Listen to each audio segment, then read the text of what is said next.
139 ఏళ్ల సుదీర్ఘ కాంగ్రెస్ చరిత్ర అధఃపాతాళ స్థితికి చేరుకుంది.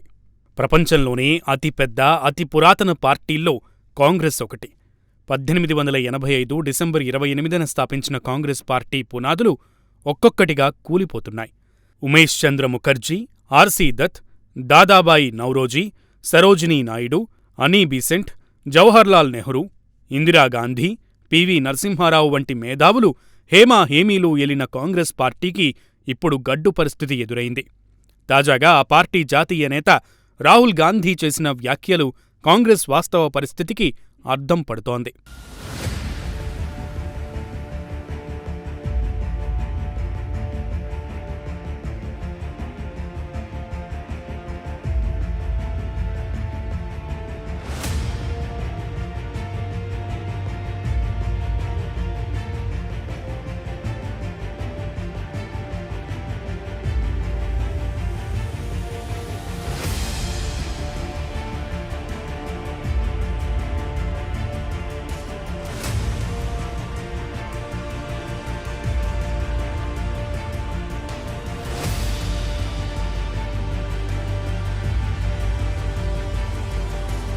భారతదేశ స్వతంత్రం తరువాత కాంగ్రెస్ పార్టీ ఓటమిని చవిచూడలేదు.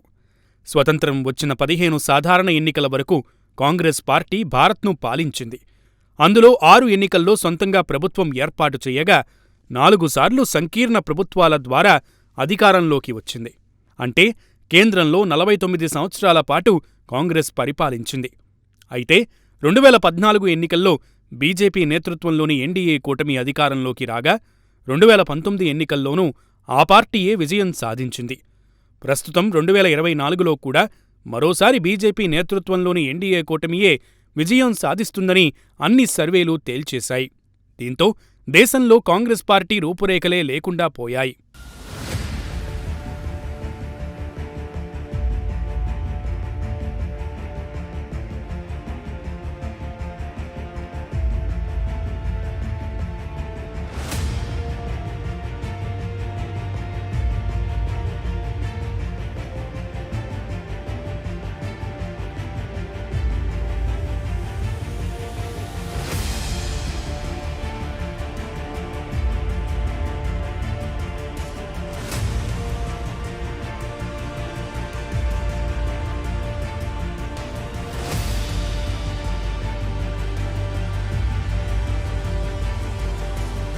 అంత సుదీర్ఘ చరిత్ర కలిగిన కాంగ్రెస్కు ఇప్పుడు ఆర్థిక కష్టాలు మొదలయ్యాయట.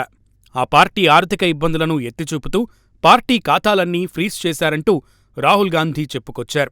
లోక్సభ ఎన్నికలకు ఎలాంటి ప్రచారాన్ని చేపట్టలేని పరిస్థితి తాజాగా నెలకొందని వాపోయారు. కాంగ్రెస్ పార్టీని దెబ్బతీసేందుకే ప్రధాని మోదీ, కేంద్ర హోంమంత్రి అమిత్ షా తీవ్ర చర్యలకు పాల్పడుతున్నారని మండిపడ్డారు. తాము ₹2 కూడా చెల్లించలేకపోతున్నామని, దీనిపై ఈసీకి ఫిర్యాదు చేసినా ఎలాంటి చర్యలు చేపట్టలేదని ఆరోపించారు. విమాన ప్రయాణాలు పక్కన పెడితే కనీసం రైలు టికెట్లు కొనడానికి తమ వద్ద డబ్బుల్లేవని రాహుల్ గాంధీ చెప్పడంతో కాంగ్రెస్ పార్టీకి ఇలాంటి పరిస్థితి రావడం ఏంటని దేశ ప్రజలు చర్చించుకుంటున్నారు.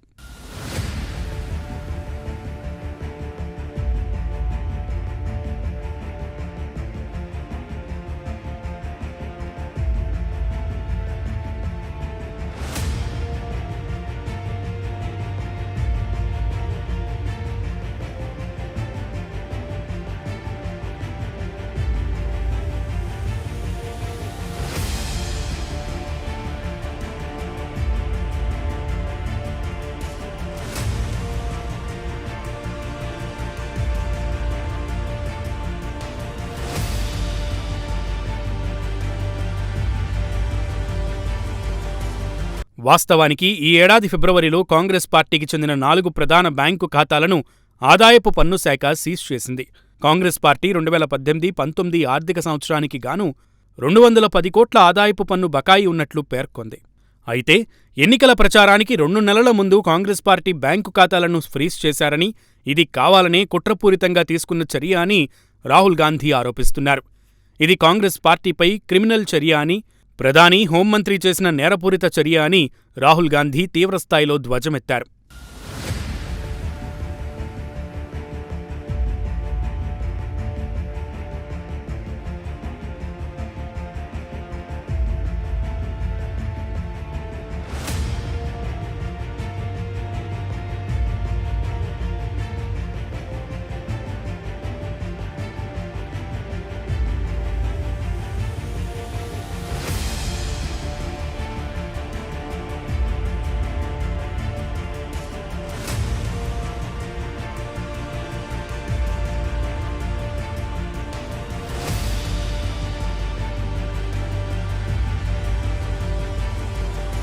మరోవైపు ఎలక్టోరల్ బాండ్ల పేరుతో దేశంలో నిలువు దోపిడీ చేశారని ఓవైపు అనేక విమర్శలు వస్తున్న సమయంలో అలాంటి వారికి ఎలాంటి ఇబ్బంది లేదని, కానీ ఎప్పుడో ఇన్కమ్ ట్యాక్స్ రిటర్న్స్ ఆలస్యంగా దాఖలు చేశారని, కాంగ్రెస్ ఖాతాలు ఫ్రీజ్ చేశారని రాజకీయ విశ్లేషకులు అంటున్నారు. నిజానికి కాంగ్రెస్ గడ్డు పరిస్థితుల్లో ఉంది. రాను రాను కాంగ్రెస్కు మద్దతుగా నిలిచేవారి సంఖ్య తగ్గిపోతుంది. ఏదేమైనా కాంగ్రెస్ పార్టీకి ఇలాంటి పరిస్థితి వస్తుందని ఎవరూ ఊహించి ఉండరు.